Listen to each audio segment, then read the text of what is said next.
こんにちは、ミッキーです。これまでにも本チャンネルでたくさんご紹介してきた東京カフェ。もちろん美味しいフードやドリンクを目当てにしている方も多いと思いますが、その個性的な空間を目当てに訪れる方も多いと思います。そんな背景も踏まえ、今回の企画では東京のカフェの空間特集としてイノベーションカフェを厳選しました。今回ご紹介するお店は、イノベーションを行うことで歴史を大事にしながらカフェ空間も作り上げている素敵なお店ばかりです。お店自体はもちろん、その建物も一つの観光名所だと言えるので、ぜひ様々な思いを感じながら特別な時間を過ごしてみてください。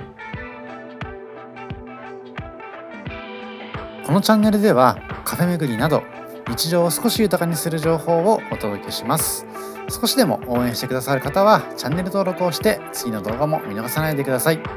ちなみに今回ご紹介するお店の Google マップ位置情報は本動画の概要欄から確認することができますので、実際にお店に訪問する際の参考としてご活用ください。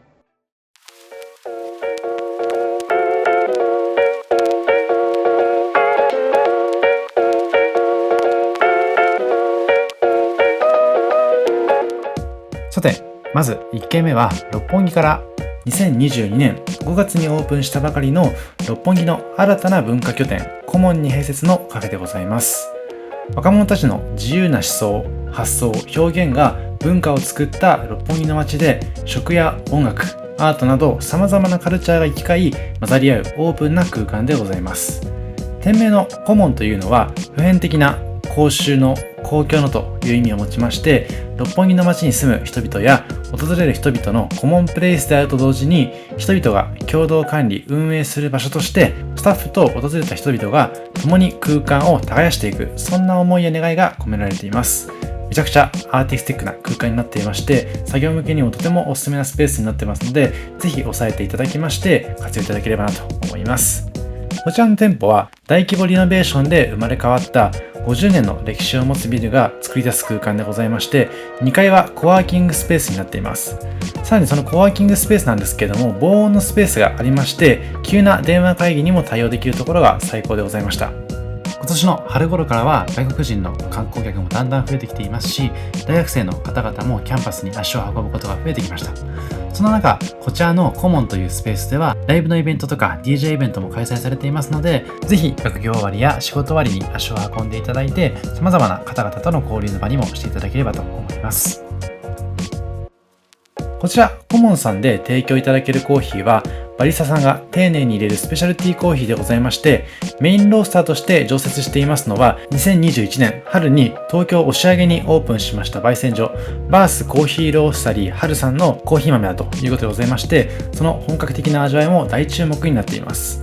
こちら、この日は朝に訪れまして、エスプレッソトニックと季節のフルーツグラノーラをいただきました。少し値段はするんですけれども、スペース利用だけでも十分に元を取れると思いますし、朝からこういったヘルシーな料理をいただけるというところもおすすめなポイントになっています。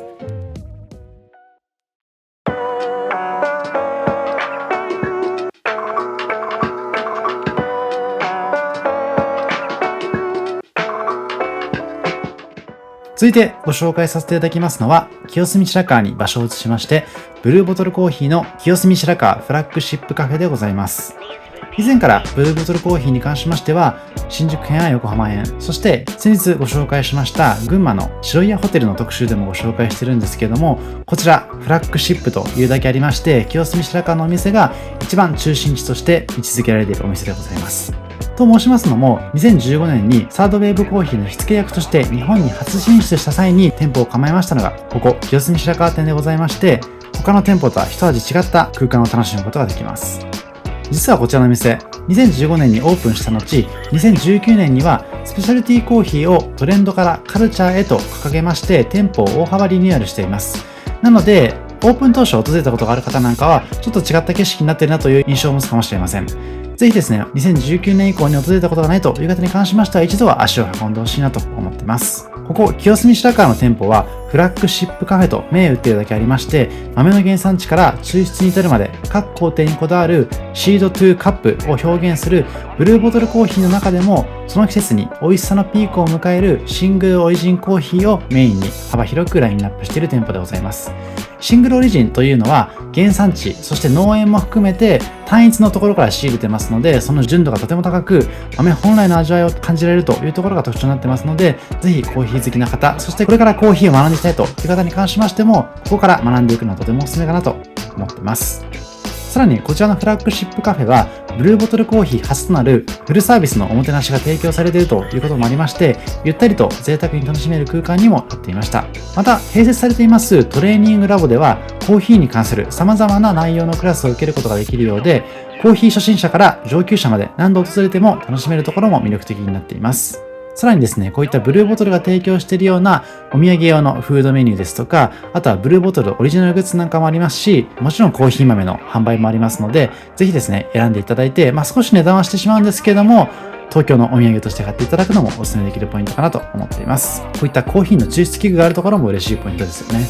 店員さんもとてもコーヒーに詳しい方ばかりなので、相談していただければというところでございます。さらにこちらの清澄白河店では、ここでしか味わえない限定フードメニューも特徴でございまして、この日にはホリデーシーズン限定のデザート、ワッフルプレート、ピスタチオ、バタークリームをいただいたんですけれども、ぜひですね、その時のタイミングで一番おすすめなメニューを頼んでいただいて、そして本格的なコーヒーと味わっていただければなと思います。さて、最後に今回の特集であるリノベーション要素をご紹介していきますと、こちらのフラッグシップカフェ、実は木材の倉庫の跡地をリノベーションしてできておりまして、清澄白河やその隣町の木場周辺は、木場という名前の通り、もともと木材の切り出し場や貯木場があった土地で、天井が高くスペースのある広い場所が必要だったということで、そういった背景も踏まえつつ、天井が高くスペースが必要なコーヒーの焙煎所ともマッチするかなといったところで、こちらの土地がブルーボトルコーヒーの焙煎所として使われたということでございます。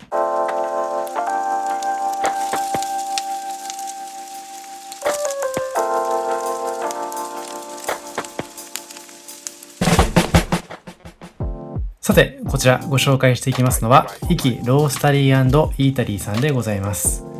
こちらは2022年8月にオープンした本格コーヒーとパンのお店でございます。清澄白河から7分ほど歩いてたどり着く場所にあるんですけども、東京下町の川沿いの雰囲気なんかもとても素敵でございますので、ぜひそういった景色も楽しみながらこちらを訪れてほしいなと思います。ベーカリーを併設したロースタリーカフェになっていまして、コーヒーとともにペストリーやサンドイッチをいただけるところが魅力のお店なんですけれども、今映像で映しています通り、店内もとても広々としていて、たくさんのタイプの席がありますので、1人や2人で訪れた場合はもちろんのこと、複数人で訪れていただいても十分に楽しむことができるような空間かなと思います。こちら東京駅からもう40分ぐらい歩くとたどり着く場所にありますし、例えば押上とかの観光スポットからも歩ける場所にありますので、もしこの動画を確認していただいて、東京の外から観光にいらっしゃる方は、ぜひこちら清澄白河エリアのカフェ巡りも一つの楽しみとしていただければと思います。で、こちらのお店では自家焙煎した高品質のコーヒーと美味しい料理を携えて、清澄白河で地域の人に愛されているカフェになっていますので、この日に訪れた際も朝早くからたくさんの地域の方々がお客さんとしていらっしゃっていました。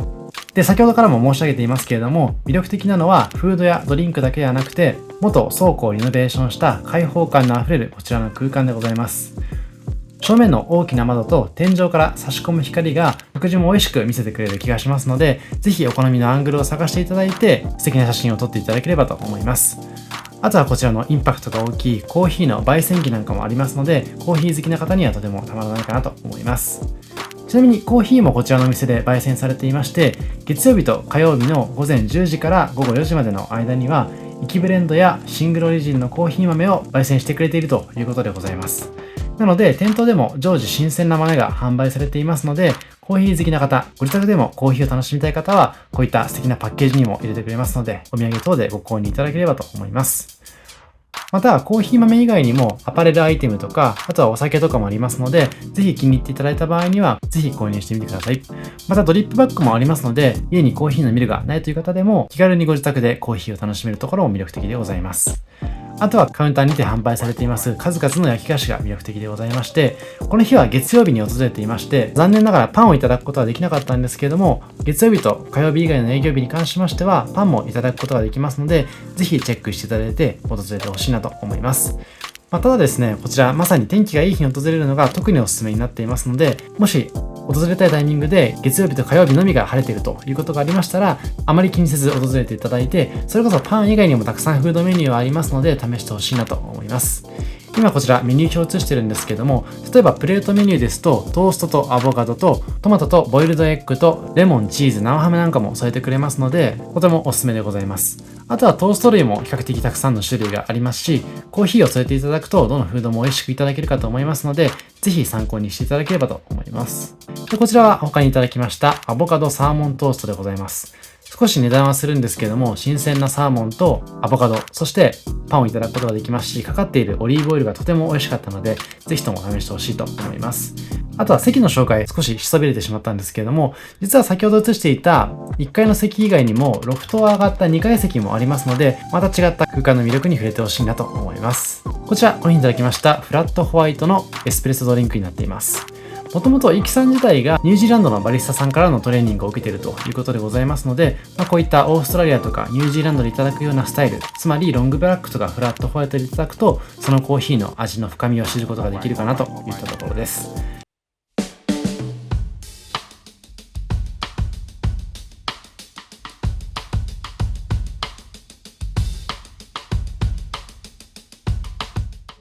続いても清澄白河からオールプレスエスプレッソの東京ロースタリー&カフェさんをご紹介していきます。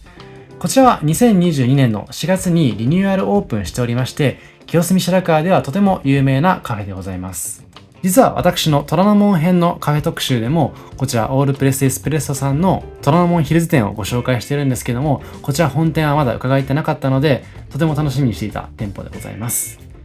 オールプレスエスプレッソは1989年にマイケル・オールプレスさんがニュージーランドで始めたコーヒーロースターでございます。ここ清澄白河の店舗はオールプレスが東京の街をサイクリングする中で見つけた木造の倉庫を翌年にリノベーションしてできた店舗でございます。そんな背景もありながら2014年にロースタリーカフェを日本に構えてから約10年、スペシャリティコーヒーを提供し続けて、地元の方々はもちろん日本中のカフェへ卸して提供するなど、多くの日本人に愛されるお店になりました。2022年のリニューアルでは店内を広く開放し、新たにスタンディングカウンターをカフェエリアに設置しております。さらに先ほど映像の中でも映しておりましたけれども、ガラス越しには大きな熱風式の焙煎機がございまして、コーヒー好きの方々にはたまらない空間になっています。そんな店内ではこだわりのコーヒーと軽食をいただくことができまして、スイーツ以外にもお食事系のメニューもあるのが魅力的な部分でございます。もちろんコーヒー豆の購入も可能でございまして、私自身はコーヒー豆を購入する際に 100g1000 円を目安に購入しているんですけれども、こちら高品質な豆が 100g1000 円以下でいただくことができたりというところでございますので、ぜひ気に入っていただいた方に関しましてはご自宅用にも買っていただけるととてもいいかなと思います。さらに私はこちらのオールプレスエスプレッソさんの結構好きでございますので、以前に訪れた虎ノ門ヒルズの店舗にてキャニスターを購入しております。そちらのキャニスターを持っていくことで100円引きしていただいてコーヒー豆の購入が可能でございますので、ぜひそういったグッズの購入もご検討ください。そしてこちらはこの日にいただきましたグリルドチーズサンドイッチ、そしてロングブラックのアイスでございます。エスプレッソドリンクに関しましても先ほどのイキさん同様、ロングブラックとかフラットホワイトとかを頼んでいただくのが個人的におすすめでございます。ぜひフードとのペアリングも試してみてください。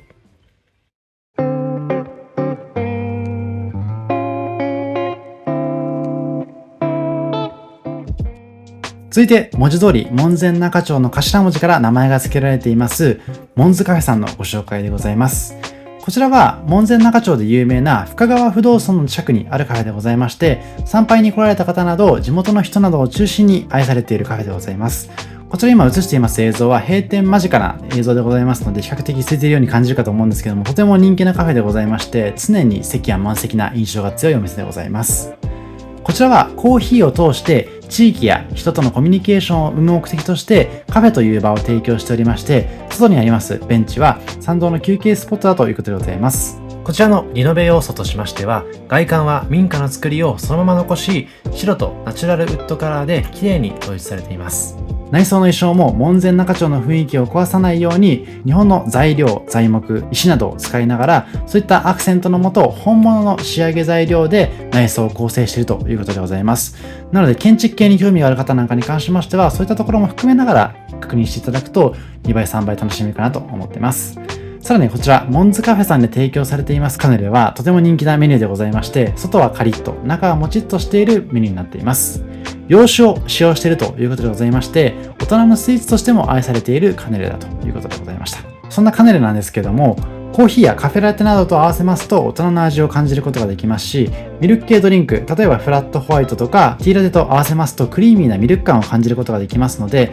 このカヌレ自体も合わせるドリンクによって少しずつ変わってくるところがポイントだということでございますので、例えばコーヒーメニューを男性が頼んでいただいて、その彼女さんですとか奥さんがミルク系ドリンクを頼んでいただくなどしていただきますと、複数の味わいを試すことができるかなと思っています。そしてこちらで提供されていますコーヒー豆はですね、今回特集させていただいています清澄白河にありますオールプレスエスプレッソさんの豆を使っているということでございますので、その高品質で香り高いコーヒーにも注目していただければと思います。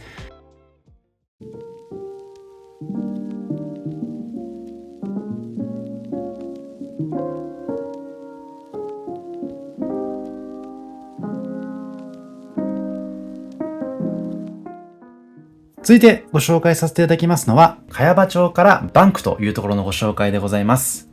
2022年12月15日にオープンした複合スペースに併設のベーカリー、今回ご紹介していくんですけども、実はここの複合施設自体の名前もバンクということでございます。建物のエントランスには、今後ここバンクが兜町に集う人々の憩いの場になれるようにという思いを込めまして、こちら推定樹齢1000年のオリーブの木を植えているということでございます。で、このバンクと大文字で書かれている複合施設の中には、ビストロイエン、ベーカリーバンク、フラワーズフェイト、コーヒーバー&ショップ、コインという4つのお店が集まっております。で、こちらのバンクという複合施設に関しましては、銀行として使われていた場所をリノベーションした建物になっていまして、館内には銀行時代に使われていた金庫が残るなど、兜町らしい雰囲気もある味わい深い空間になっています。そんな複合施設の中には、先ほど申し上げました通り、ビストロのイエンというところとか、コーヒーバーコインもありまして、そういったイエンとかコインとかバンクといった名前自体からも銀行らしさを感じられるようなコンセプトが溢れている空間でございます。で、こちらイエンというビストロなんですけれども、イエンに関しましては確かランチタイムとディナータイムと分かれていたかと思いますので、その辺はチェックしていただいて楽しんでいただくといいかなと思います。で、今回ご紹介するベーカリーのバンクというところに関しましては、11時から6時までの間ずっと営業していたかなと思います。そんな施設名と同じ名前が付けられましたベーカリーバンクで提供するパンは、水分量と粉の種類にこだわることで生み出されます独特の食後感が特徴だということでございまして、同じく日本橋の兜町に展開するイーズというパティスリーを手掛けました大山圭介さんのプロデュースだということでございます。そんな背景もありまして、パン工房はイーズで育ててきた天然酵母を使用したこだわりの一品をいただくことができます。で、残念ながら店内にあまり席がないんですけれども、外のスペースでいただくこともできますので、そちらをご利用いただくのもいいかなと思いますし、あまり天気が良くない場合に関しましては、テイクアウトしていただいて、ご自宅とかオフィスで試していただくのもいいかなと思います。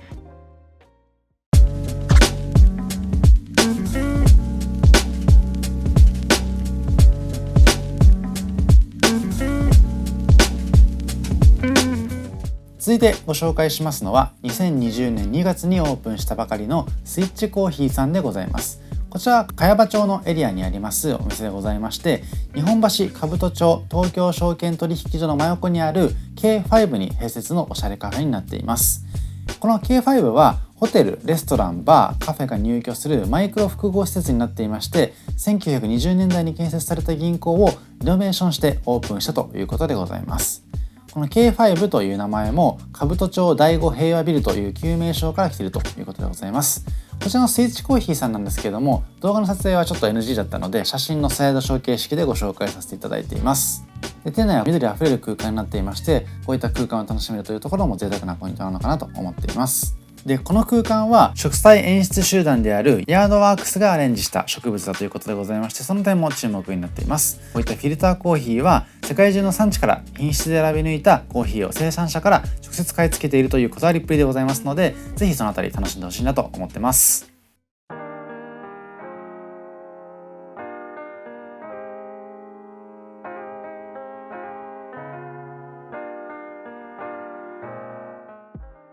続いてはマーチエキューと神田万世橋というところをご紹介していきます。今回こちらの商業施設の中からお店をご紹介するんですけども、こちらの商業施設めちゃくちゃ味があって素敵になってますので、ぜひ確認していただいて、フードやドリンクだけじゃなくて様々な用途で楽しんでほしいといったところでございます。こちらの商業施設にはブルーボトルコーヒーなんかも併設されていますし、こんな形でワーキングスペースもあったりというところでございますので、ぜひ神田にお勤めの方、そして神田に立ち寄る機会がある方なんかは、こういったところも参考にしてほしいというところでございます。で、この味のある商業施設なんですけれども、実は中央線神田からお茶の水駅の間には万世橋という駅がありまして、そちらが元になっている施設でございます。駅としては1943年に営業休止になったんですけれども、2006年までは交通博物館として多くの人に愛されていたということでございます。さて、そんなマーチエキューと万世橋さんからおしゃれカフェのご紹介でございます。こちらは2021年4月に誕生しました STA 神田さんでございまして、実は私、渋谷編の動画の中で STA さんご紹介してまして、そちらの2号店になっています。こちらは1912年から佇む万世橋の瓦礫に包まれたおおらかな空間に大きくしっかりしたこちらのテーブルを配置しておしゃれな雰囲気を作り出しているというところでございます。店内至るところがめちゃくちゃおしゃれな空間になってますので、ぜひちょっと優雅でリッチな気分を味わいたい時なんかに使ってほしい隠れ家空間になっています。こちらはレストラン付き街の秘密基地がコンセプトのレストランバーとして人気を誇っているということでございまして、以前にご紹介した渋谷店の方は3階建ての建物の中でまた違った隠れ家感がありますので、ぜひそちらも確認してほしいです。仕事も遊びも何もかも美味しい食がそばにあれば全てがはかどるようになる、そんなコンセプトのもと運営されているカフェでございまして、料理人、管理栄養士、フードスタイリストの方々が調味料も一から仕込んで手作りしたちょうどいい料理をえりすぐったお酒とともにご提供していただけるといったお店になっています。そしてこちら、この日いただきましたのは STA の週替わり定食、そしてオブスキュラさんのドリップコーヒーでございます。オブスキュラさん、以前に二子玉川三軒茶屋のカフェ特集でご紹介してますので、ぜひそちらの方もご確認いただきまして、オブスキュラコーヒーさんのこだわりなんかも感じていただければといったところでございます。そして今回ご紹介しますのはこちらの定食なんですけれども、先ほど申し上げました通り、調味料にこだわった部分がこの唐揚げの味付けなんかでもすごい感じることができますので、その辺はめちゃくちゃ注目になっていますし、このご飯のバランスですね。まさに健康に配慮された定食のごとく、一汁三菜を再現されたメニューになってますので、ヘルシーな健康を気にされている方なんかは特にお勧めしたいメニューになっています。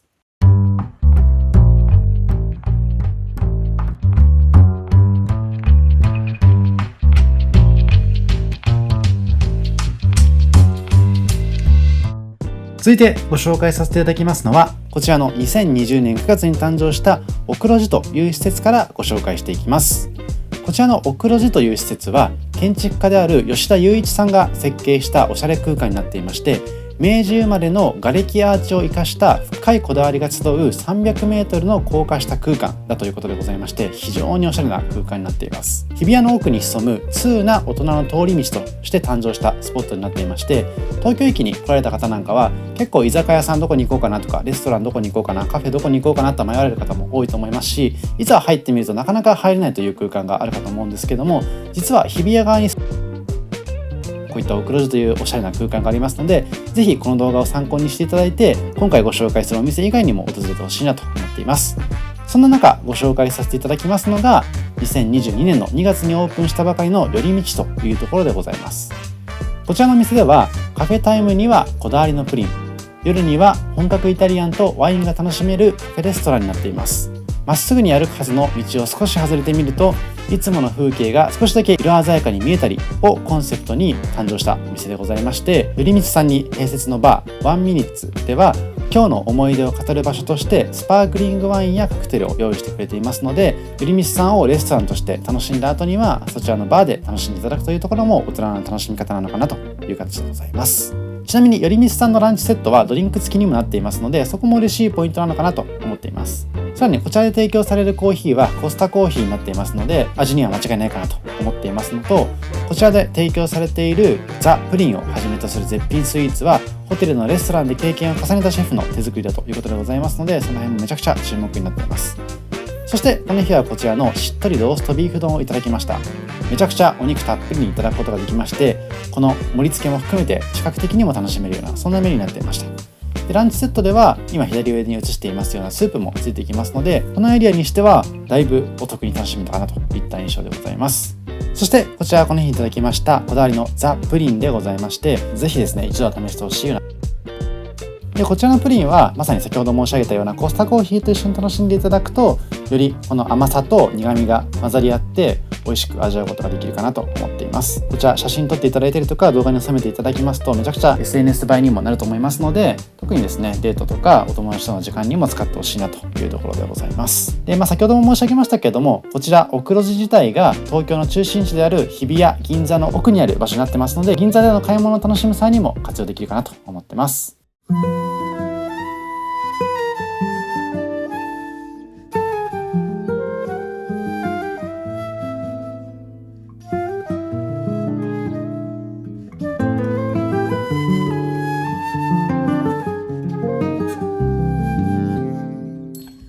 続いては池袋に場所を移しまして、2021年12月にニューオープンしました築70年以上の木造平屋をリノベーションして生まれたカフェであります茶の間さんでございます。茶の間というカフェはチェーン展開されている別のお店もあるんですけれども、ここでご紹介する茶の間さんはまた違ったお店になっていますので、そこ間違えないようにしていただければと思います。ちょっと紛らわしいんですけれどもね。こちら豊かな緑に囲まれたエリアは西池バレーと呼ばれる複合施設になっていまして、こちら茶の間さん以外にも味のある飲食店やアトリエ、シェアスペースが集まっています。そんな西池バレーのコンセプトは西池袋の谷に町の家を作るということでございまして、そういったところから西池バレーという名前も来てるかなといったところでございます。ここ茶の間さんも茶道や味噌の仕込み会なども定期的に開催しながら、和の文化を通じて地域の人々とつながれる場づくりを進めている、まさに地域の憩いの場になっています。特に池袋周辺は外国人の方々が住んでいるといった背景もありまして、確かに私も小学生の頃にやってきていた外国人の英語の先生なんかはですね、池袋の近くの雑司ヶ谷に住んでたなということをちょっと思い出しながら、そういった背景もあって外国人の方々も交流の場になっているなといった印象でございました。このお店での注目のスイーツは愛知県西尾産の抹茶を使用したスイーツとドリンクでございまして、まさに絶品な和スイーツになっています。特にお店手作りの抹茶テリーヌは売り切れが続出するほどの人気だということでございますので、どうしても試したい方はお早めにご来店いただけるといいかなと思います。完売したという案内はインスタグラムのストーリーでも確認することができますので、ぜひ事前の確認をお勧めさせていただきます。抹茶テリーヌ以外にも今ご紹介していますようなショコラテリーヌだったりとかほうじ茶のテリーヌもありますので、ぜひそちらも検討いただければといったところでございます。最近では同じく西池バレーのシェアキッチンで活躍されていますお菓子松沢さんの特製プリンも土日限定であるということでございますので、ぜひそちらも注文してみてください。ちなみにストローは竹でできている SDGs の取り組みも素敵なお店でございました。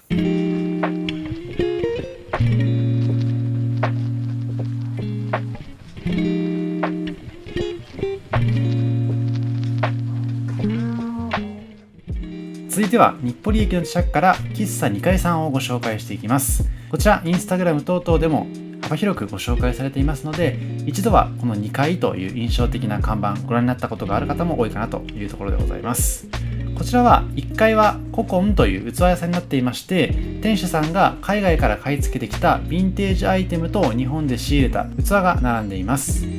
そしてこちらの店は古民家をリノベーションしてできた喫茶店というところでございまして、2階に上がったところにあるのが喫茶2階でございます。ということで喫茶2階というのはつまり2階を示しているというところですね。で、こちら壁がブルーなのがとても涼しげで特徴的でありますし、インスタ映え間違いないかなといったところでございますので、ぜひ確認していただいて写真にも収めてほしいなと思っています。こういったレトロな雰囲気の中でおしゃれなロゴがありまして、さらにグッズなんかも売られていますので、そのあたりも注目してほしいです。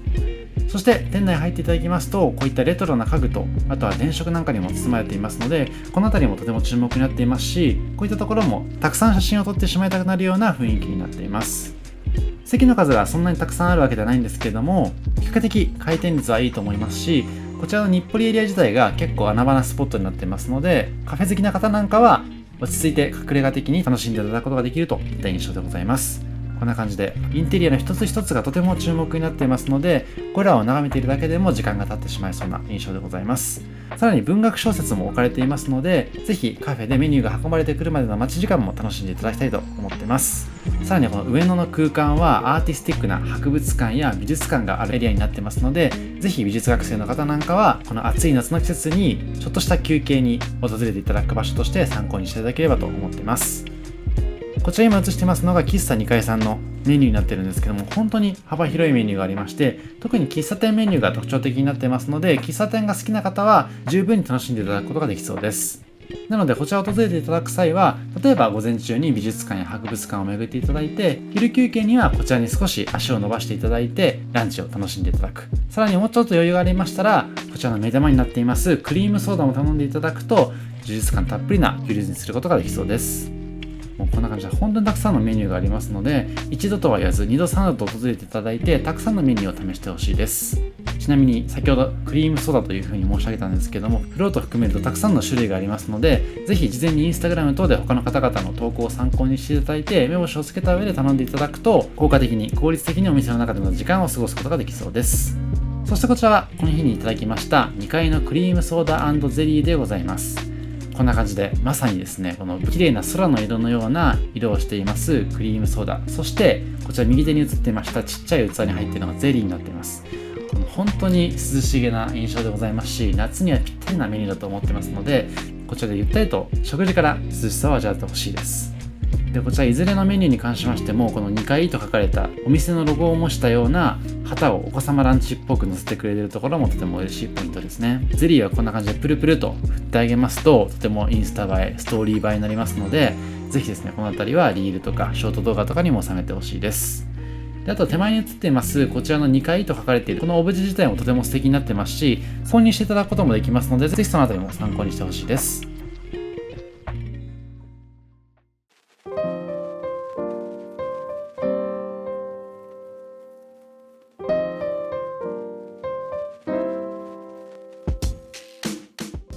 続きまして、日暮里から少し場所を移しまして、屋根線というエリアから萩荘さん、そしてその中にあります萩カフェさんをご紹介していこうと思います。今映していますのは築60年の木造アパートを改修した最小文化複合施設であります萩荘というところでございます。こんな感じで萩荘については詳細な説明がされていますので、ぜひ確認していただいて、今回ご紹介する萩カフェ以外にも気になるスペースがありましたら、ぜひ確認していただきたいなと思っています。こちらの萩カフェさんは丁寧に入れるハンドドリップコーヒーと地域の八百屋、肉屋、魚屋さんから仕入れた新鮮な食材を使ったメニュー、自家製スイーツが自慢になっています。またこんな感じで併設されていますギャラリーでは、若手アーティストの個展が開かれているなど、多数の美術館、博物館があり、芸術色の強い上野エリアでも重要な存在になっています。この日はこんな感じで大仏の展示がされていまして、多種多様な大仏の様子とか、あとはその制作に込められた思いなんかも語られていました。そしてこちらが今回ご紹介します萩カフェさんになっているんですけども、こんな感じでめちゃくちゃレトロな雰囲気がおしゃれになっていますので、ぜひ訪れていただいて写真とかもしっかりと撮っていただきたいなと思っています。ただですね、こちら平日のランチタイムを狙って訪れたんですけども、もうすでにですね12時から並ぶ列があったりとか、12時に入店してからはたくさんのお客さんが入ってきて、どんどん席が埋まってしまった印象でございますので、訪れてしっかりとご飯をいただきたい方はなるべく12時ぴったりに訪れていただくのがいいかなと思っています。さらにこちらはモーニングの提供もありまして、朝8時から10時30分まで、ラストオーダーは10時なんですけれども提供されていますので、気になる方はモーニングのタイミングでも訪れてほしいです。今映していましたのは萩カフェさんのランチメニュー、そして萩荘さんが出されている月次の開放紙とメニュー表がセットになったものになっています。このメニュー表自体もイラストを添えてとてもおしゃれに書いていただいていますので、この辺りを記念に持って帰っていただいて、もし2度3度訪れる機会がありましたら、この辺りの中から気になるメニューをさらに頼んでほしいです。今回は半熟卵のキーマカレーいただいたんですけども、サバサンドも個人的にはめちゃくちゃ気になっていますので、またこちらの屋根線エリアに訪れた際には改めて頼んでみたいと思っていますし、さらにこちらではアルコールメニューの提供もありますので、夜のタイミングに訪れてアルコールもたしなんでみたいなと思っています。ちなみに夜は8時まで、そして7時半のラストオーダーになってますので、そのあたりはご注意いただきたいです。そしてこちらはこの日いただきましたランチセットの半熟卵のキーマカレーでございます。ランチセットはドリンクもついていますし、さらにサラダもしくは季節のデザートをいただくことができますので、その点も嬉しいポイントになっています。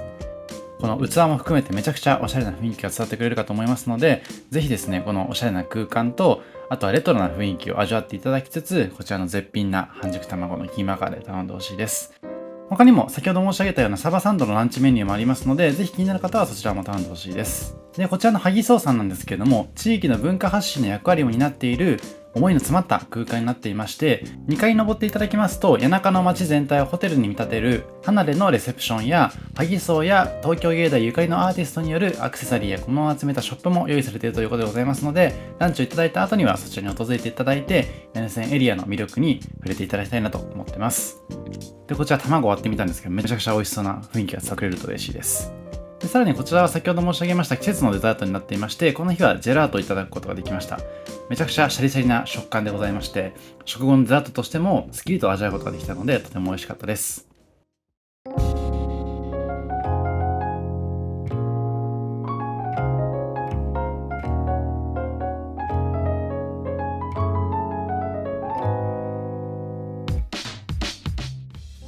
そして最後にご紹介しますのは、入谷駅の近くにあります2020年7月にニューオープンしましたレボン開催湯というところでございます。今回のお店紹介の中では結構たくさんのレトロな空間ご紹介してきたんですけども、まさにこの動画の最後の締めくくりとして一番ご紹介したいところがこちらのレボン開催湯でございます。1928年から約90年の間、町の銭湯として愛された開催湯がカフェとして生まれ変わってできたお店になっています。ということで、今映させていただきました通り、お店の入り口では下駄箱がありまして、下駄箱の札を取っていただいて、自分の靴を収納していただくといった、まさに銭湯のような装いはそのまま踏襲されていますし、こちら土足禁止になっていますので、そういったところも、もしかすると銭湯に馴染みがない方なんかは、体験型カフェとしても楽しめる空間になっているのかなと思っています。こちらは2016年の設備の老朽化を機に銭湯の営業は終了してしまったということでございますけれども、内装はこんな感じで当時の装いそのままにテレワークでも使えるようなスペースになっています。結構そのあたりも嬉しいポイントですよね。もう本当に至るところにこの銭湯の雰囲気が詰まっていますので、ぜひそのあたり視覚的にも楽しんでいただきたいと思ってますし、この日私が訪れた時にも先にいらっしゃっていたお客さんは外国人の方っぽかったので、もし皆さんが外国人観光客の方とこちらの屋根線エリアを訪れる機会がありましたら、こちらのレボン開催湯さんと合わせて訪れていただいて、日本のレトロな雰囲気を味わってほしいというところでございます。さらにこちらに焙煎機があります通り、自家焙煎のコーヒーをこちらのお店ではいただくことができますので、コーヒー好きな方でも必見なお店になっています。そして何といっても一番の目玉は、自家焙煎のコーヒーと農園から直接仕入れた果物で作る自家製アイスクリームをペアリングのさらに上の段階、マリアージュさせたメニューがレモン開催湯さんの魅力になっていますので、ぜひですね、その組み合わせのレパートリー4種類ほどこの日はあったんですけども、ご自身で好きなフレーバーを選んでいただいて最高のひとときを過ごしてほしいと思っています。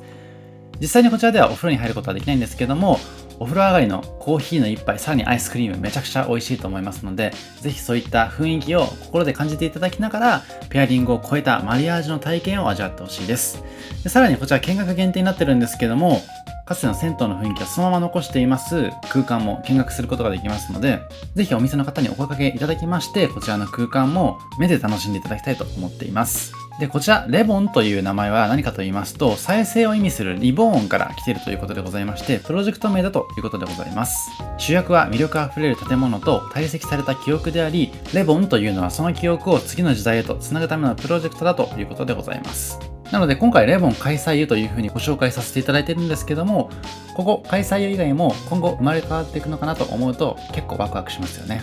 そしてこちらはこの日いただきました湘南ゴールド&コロンビアのマリアージュメニューでございます。で、こちらなんですけども、コーヒー単体、アイス単体でもめちゃくちゃ美味しいのは間違いないんですけども、実際にコーヒーとアイスを合わせて食べてみますと、アイスの甘みが引き出されて、また違った味わいを感じられる新体験のメニューになっていましたので、ぜひご自身で訪れていただいて、この食感、この感覚を味わってほしいです。先ほど申し上げたようなこのペアリングのセット、いくつか説明書きもされていますので、ぜひご自身の目でご確認いただいて、一番気に入ったメニューを頼んでほしいです。以上、今回は東京リノベーションカフェ13選としてご紹介させていただきました。日本の良さというと、古き良きものを大事にしつつ、新しく生まれ変わらせる、そういったところもあるかなと個人的には感じていまして、今回ご紹介したカフェも、昔使われていた建物の雰囲気とかも大事にしながら、さらにその街の雰囲気とか、人々の思いを感じながら、リノベーションという形でお店を誕生させている、そんな工夫が見られたかなと感じています。冒頭でも申し上げましたけれども、カフェの楽しみ方というのは、単純にドリンクやフードを味わうというだけでも十分かと思うんですけども、こういった空間も踏まえつつ、その空気感を感じて、ご自身の時間を過ごしていただくのも個人的なおすすめでございますので、ぜひカフェの魅力にもう一段深くハマっていただいて、カフェ巡りをさらに充実させていただければと思います。以上、ミッキーでした。ありがとうございました。